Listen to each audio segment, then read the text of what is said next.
We're going to segment to our first interview of the day, and Neve is going to. I'll let Neve Yeah. introduce herself here before we switch So, over to her learning that she did. oh my God. So I have such a fascination for all things tech, and particularly when somebody has the smarts to teach me. So I am going to be shown how all about Morse code from the amazing Keith from South Dublin Radio Club. And I love it. I just love it. Two types of different pieces of equipment, how you send Morse code. Off you go. And Vicky, do the magic.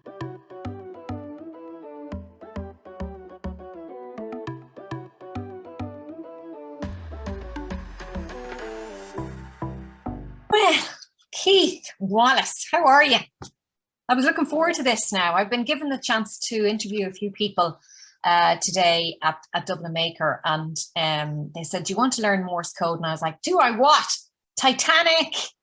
Any sort of like Western I've seen, it all hung on the telegram that came through. So obviously there's more to Morse code than telegrams as well. But anyway, Keith Wallace is all things Morse code and more, and he's around all day. So go over to him and find out more about what he's doing. But for now, I have his full and undivided attention. Keith, what are we going to be doing? This is amazing. What I plan to do, Nave, and I'll just introduce myself for a start. Yes. I'm Keith Wallace. I'm a member of South Dublin Radio Club. I'm a licensed radio amateur since 2016.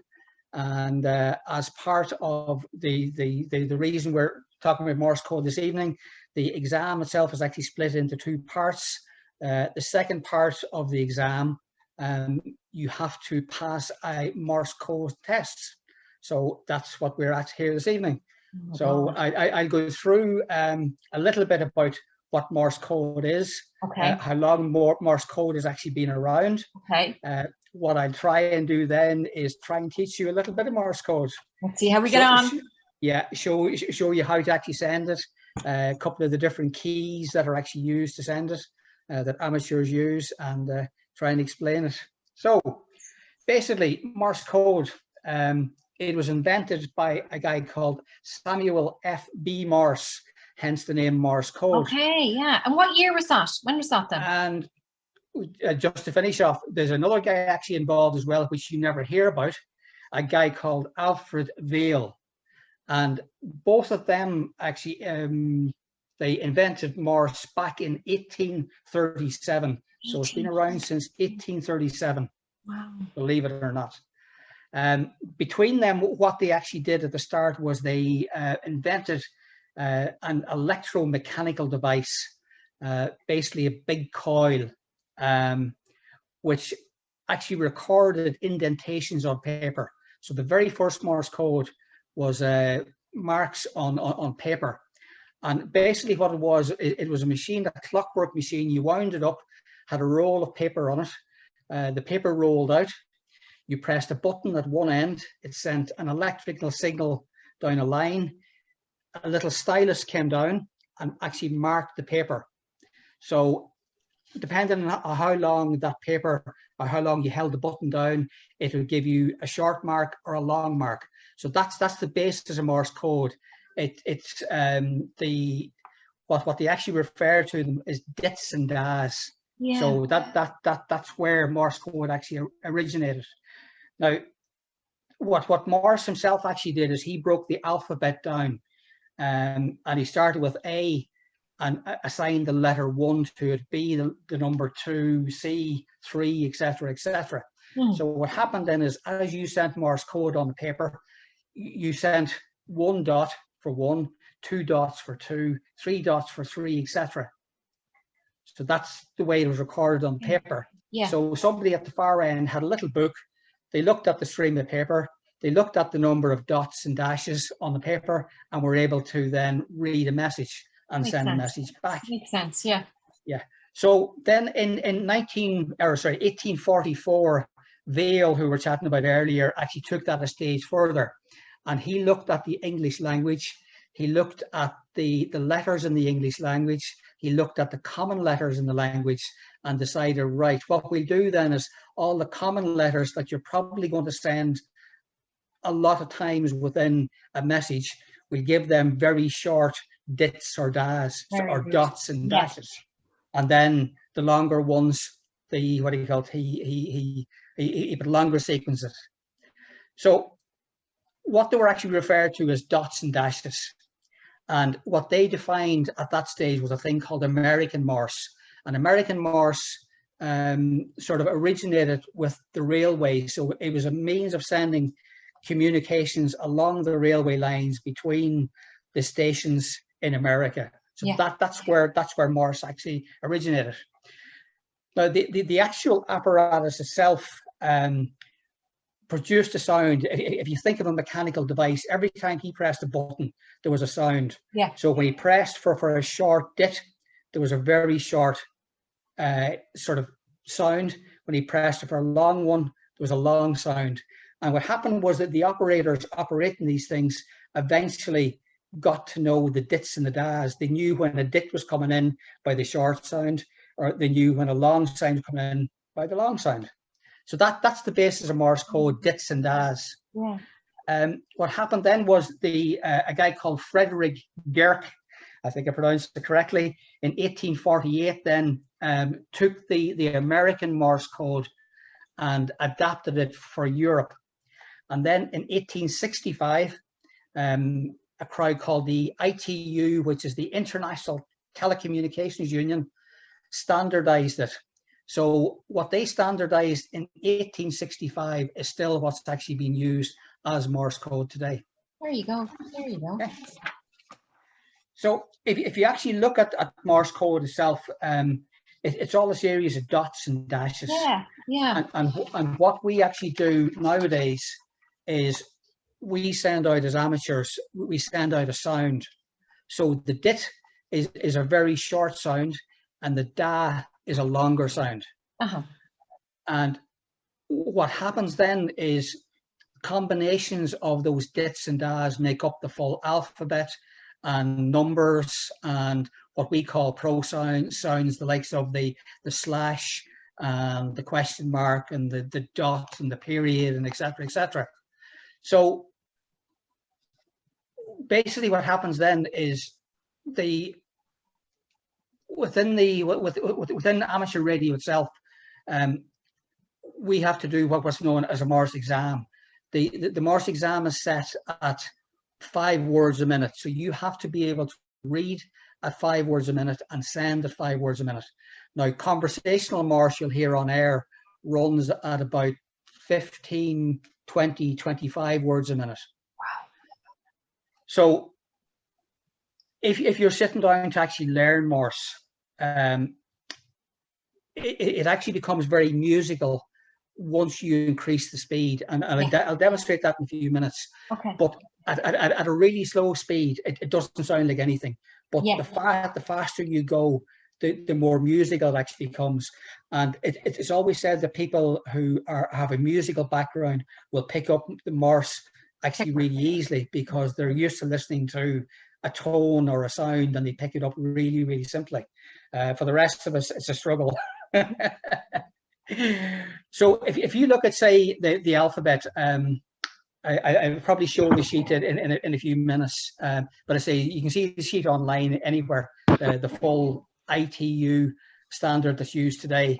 But if you take, for example, an A consists of a dit and a da. So it'll sound like da, dit, da. And there's a particular method as well of actually sending that to try and keep the spacing correct between the dits and the das as well. I'm not going to the whole detail of it, but every character is sent. There's a space between each character. So if you're spelling the word knave, you'll do N space I space A space M space H, and then you'll leave 3 times the space between that word and the next word, so they and know the next word. So really that's the way Morse is broken down. Yeah. Got it. Yeah. Yeah. But again, there's a couple of different keys that you can actually send Morse on, and one of the things is with what's known as a straight key, and a straight key is basically an on-off switch.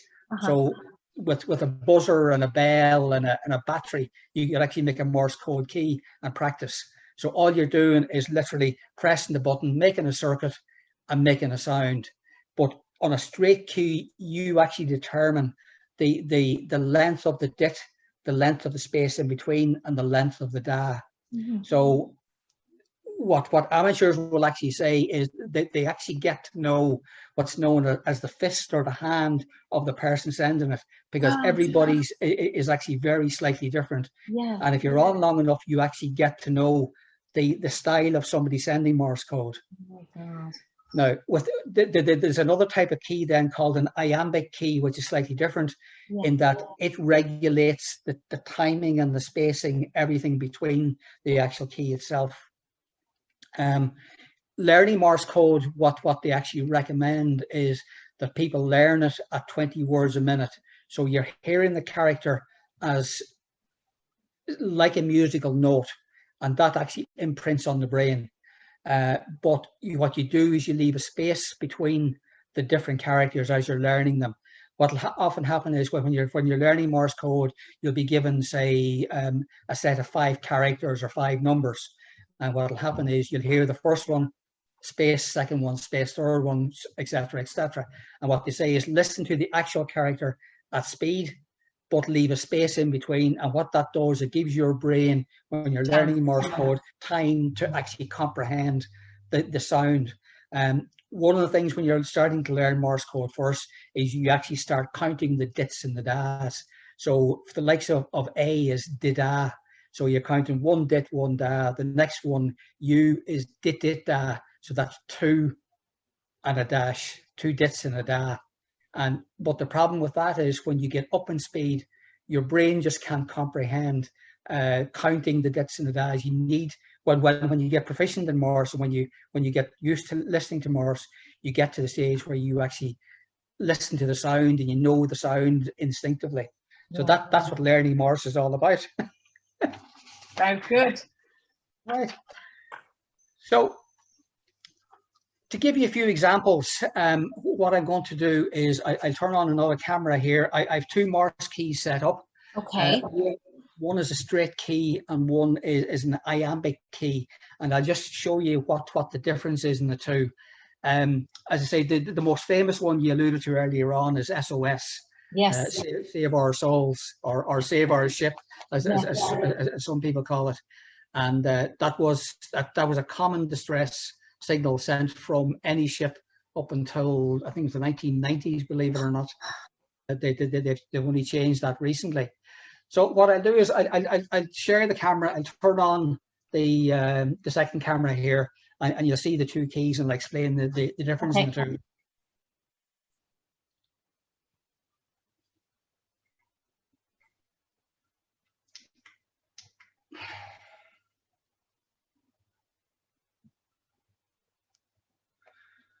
Right, so what you're seeing on the screen there, hopefully now, is 2 keys. One on the left is what's known as a straight key, and the one on the right is an iambic key. The straight key on the left is basically a switch. So all I'm doing, when I press the button, you hear the tone. And that can be done with a piece of wire, sticking 2 pieces of wire together, or any type of switch. But that's literally all it is. It's just a switch. Wow. The one on the right then is an iambic key, and what happens is if I press on the left hand side, it gives me dits. If I press on the right hand side, it gives me das. So a short one on the left, and then a long one on the right. So lovely. By holding in the left. Oh, so you just keep your finger on it and just keep giving you dits. Finger on it, yeah. And on the right. Oh, lovely, lovely. The difference in the two is on the left hand side, the operator or the person sending Morse code is responsible for the timing of the actual characters themselves. The one on the right is done by a piece of software or the radio itself, so you don't have to worry the spacing in between the two. So if I was going to send SOS on the left hand key, it's and if you look at your sheet there, you'll see S is three dits, so 3 dots, Yeah. 3 dashes, and 3 dits. Yeah. Dit, da, da, da, dit. Okay. And to send that on the key would be. I hope nobody's going to answer your stress signal now, Keith, but anyway. Well, I'm not actually transmitting, so we're okay. That's okay. But to do that again, it's 3 dits. Dit, da, da, da. So lovely. It's such a soothing. And to do that then in the other key, you'll hear it's completely different, and you'll hear the difference in the timing of it. So it's. Oh wow! Yeah. Which do you prefer? Which do you prefer?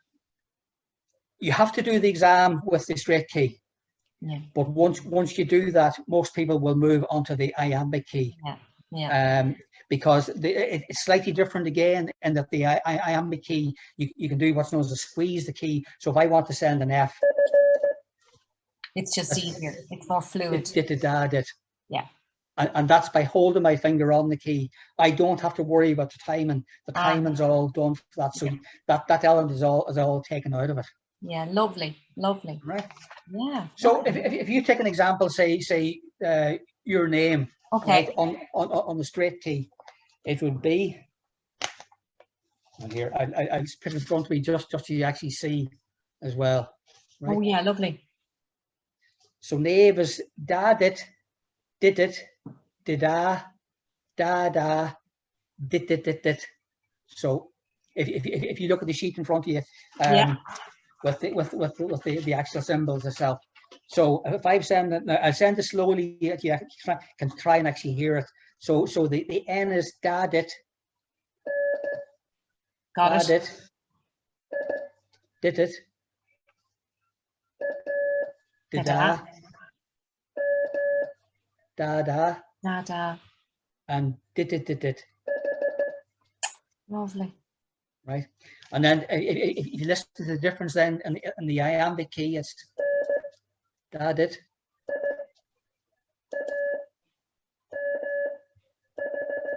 Lovely. Yeah. Right. And to send that at the sort of speed that you would hear it on air, right? To do that, just to hear the difference, it's lovely. So that's what I say.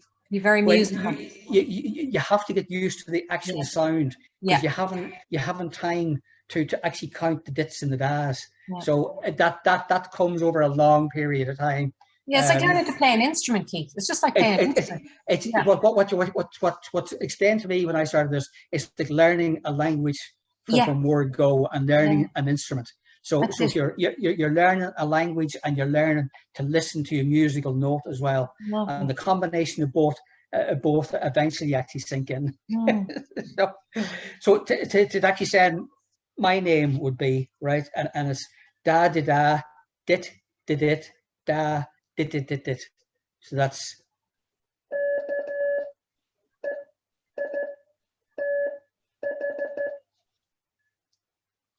that. And again, I send it down on the iambic to hear the difference.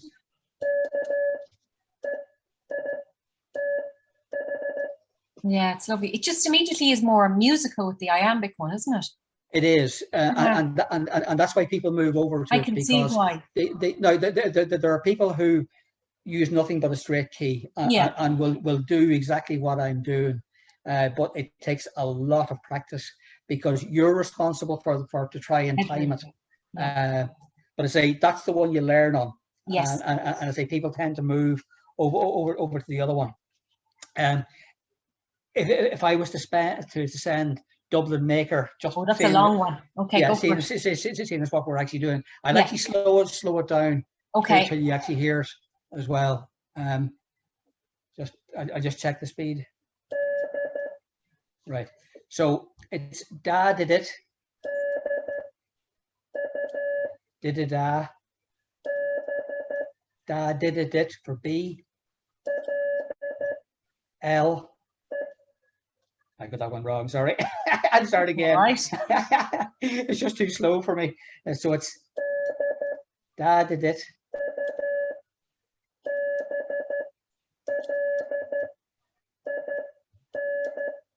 So it's da da dit, da da da, da da da dit, da da da dit, da dit, da dit. So that's Dublin. Yeah. And then Maker would be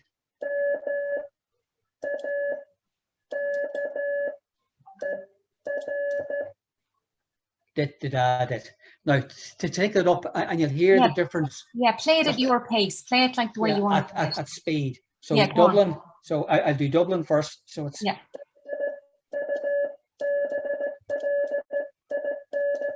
lovely. I love it already. I love it already. Yeah. And then Maker is. Oh, it's gorgeous. Yeah. Wow. It must be so lovely. And that's what I say. When it's at speed, it actually sounds musical. And it does. It really does. But you get to the stage where when you're actually learning this, that you don't even have to think about the dits and the das. You know the tone, you know the sound, and that's to say, it's like learning a language. And people will get to the stage where they'll actually pull out a word by listening to a series of tones. They'll actually pick out a word complete as well. They're not even listening to the ABC. They've got ABC together as all one piece of tone, and they just pull it out. A lot of the stuff in Morse code tends to be abbreviated as well. So when we're online, we're sending short forms of hello and goodbye and good evening and all this sort of stuff. So if you take, if I was to say good evening to somebody, it would be, so that's G, da, da, dit, dit. Okay. Lovely. That's great. I love what you said, that it's almost like it becomes somebody's handwriting when they're communicating, because you can tell who the person is by the cadence of the way that they send the words out. That's lovely. But I find even the tone of it, it's very soothing. It's very, very soothing. Yeah, again, that's down to the operator. Most people will listen to it at about 570 hertz, which is quite low. So some will listen to it higher, some listen to it lower. It just depends, and as you know, as you get older, you come down in the frequency range as well. How many years have you been able to do Morse? I was licensed first in 2016, and straight away the license in Ireland split into two parts. We do a thing called the HARIC license, which is governed by Comreg here, and we do a harmonized license throughout Europe. So my license is transferable. I can go to any country and operate as an amateur. The second part of the license, the CW end of it, I did straight away after the first. I think I got my license in June, and the following September, I sat down within Dublin, South Dublin Radio Club. They ran a class, and a few of us sat it and actually did CW. Now it takes a long time. If you have plenty of time in your hands, CW actually comes slightly easier, because it's something you need to sit down and learn, and it's something you need to do every single day for months to actually get in on it. It takes a lot of time to actually do it. People think you can learn Morse overnight. I'm proof you can't do that overnight. It does take time, and as I say, it's still actually taught, believe it or not, in the RAF, in the some of the armed forces. It's actually had quite a resurgence again with COVID. People have had time on their hands. They're sitting at home. The amateurs have said, I've always wanted to learn Morse code. Now is the time to actually do it. And recently, there's actually been quite a resurgence in Morse code again. Governments are actually looking at it again as well. It's one of the means of communication over radio. If the phone networks go down, radio will still work. Morse code can be sent. Morse code was pioneered sending coded messages back in the World Wars. Yeah. So they're actually starting to re-look at it again, believe it or not. I'm not surprised. Yeah. The other thing you'll hear as well is, which I always find intriguing, that there's a thing on radio called number stations. Number stations are basically government agencies sending coded messages out to agents out in the field. So you'll actually hear Morse code being sent in numbers. So on a particular frequency on a particular night, you'll hear 1, 7, 23, 19, 4. And of course, you have no idea what it was because, No. like Enigma, you haven't got the decoding book at the far end. So, but as I say, Morse code has made a resurgence. It's very active all over the world. It's one of the modes that will actually get through quicker. There's basically 3 types of communication in amateur radio. There's CW or Morse code. There's SSB and digital modes. And CW is one of the modes that will get through when SSB or voice will not get through. Brilliant. Brilliant. It's fascinating. I find it fascinating. Yeah, I can tell you love it. So if people want to find out more, you're going to be around today, all day in the Maker. What zone are you in? Do you know? M29 zone 5. I think it's either 4 or 5. I can't remember which one. So there you go. So Yes.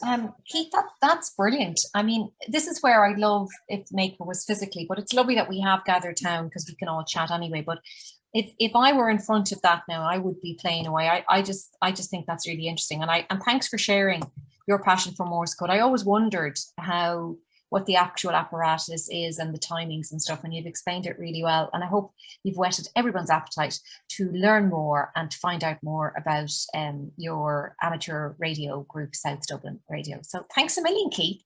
Not a bother. As I say, I'll be around tomorrow. Any questions? And most of the members of South Dublin Radio Club there should be somebody there all day.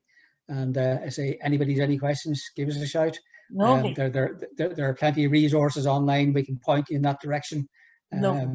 Point you into the radio club if you want to come along once the pandemic is over as well, and see what we're all about. Lovely. Thanks, Keith. All right.